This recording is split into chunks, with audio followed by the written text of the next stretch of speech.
It's Super Bowl week, which is quite timely for our topic for the early part of this week, having job security. Because being a head coach in the NFL is one of the least secure jobs in America. Now, Chiefs coach Andy Reid is in his 11th year with Kansas City, which is the 8th stop in a career that began in 1982. 49ers coach Kyle Shanahan is in his 7th season with San Francisco, which is his 7th stop in a career that began in 2003. They are successful, and as a result, they are outliers in their profession. Being a head coach in professional sports is associated with extreme pressure from fans and ownership. Typically, a head coach has a maximum of 2 or 3 years to show significant improvement in order to keep their job. No sport reflects this burden more than football, where coach turnover is rampant among mediocre teams. Over the past decade, only 3 head coaches in the NFL have kept their job for a 10-year time period. The average tenure for an NFL coach is approximately just 3.2 years. Even our own church member, Steve Walters, who coached defensive backs and wide receivers over a 24-year NFL coaching career, had 5 different jobs over that 24-year period. And that's a lot more stability than most NFL assistants. Being uprooted from a job and starting over isn't easy. But if you think that the perfect life would be one in which you didn't have to work, well, think again. God created the Garden of Eden. Then he created Adam. Then he told Adam that his job was to take care of it. Why?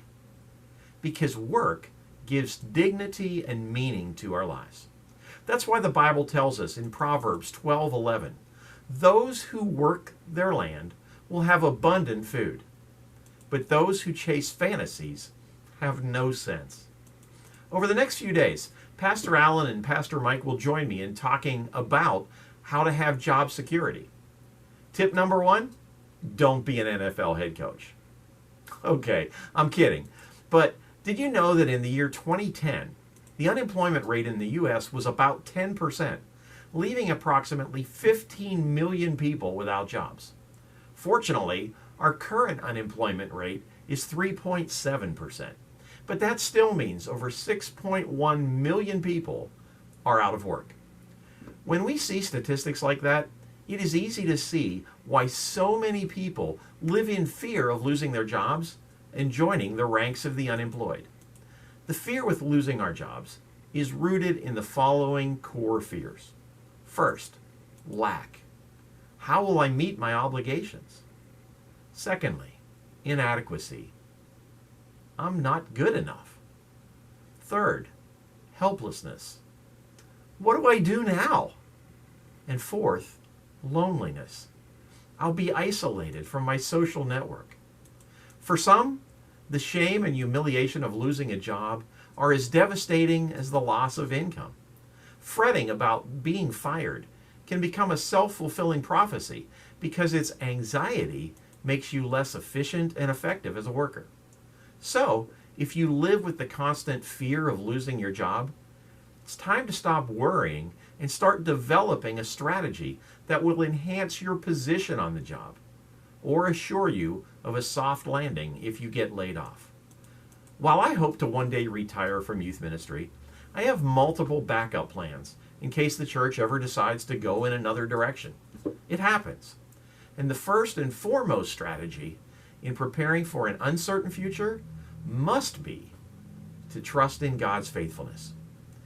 When we trust in the Lord, Deuteronomy 30 verses 9 and 10 remind us, then the Lord your God will make you prosperous in all the work of your hands, and in the fruit of your womb, the young of your livestock, and the crops of your land. The Lord will again delight in you and make you prosperous, just as he delighted in your ancestors, if you obey the Lord your God and keep his commands and decrees that are written in this book of the law, and turn to the Lord your God with all your heart and with all your soul. Even if our employers lose faith in us, God will remain faithful to his promises. So trust in him. Pastor Allen will continue on this topic tomorrow, and Pastor Mike will pick it up on Wednesday. And you can catch both of those on our Facebook page at the Village Church at World Golf Village tomorrow and Wednesday, February 6th and 7th. Our Super Bowl of Caring food drive for the food pantry at Our Lady of Good Counsel began yesterday. And you still have all this week to bring in your food items and cash donations and place them in the appropriate bins on Main Street. So far this year, we have something we've never seen before.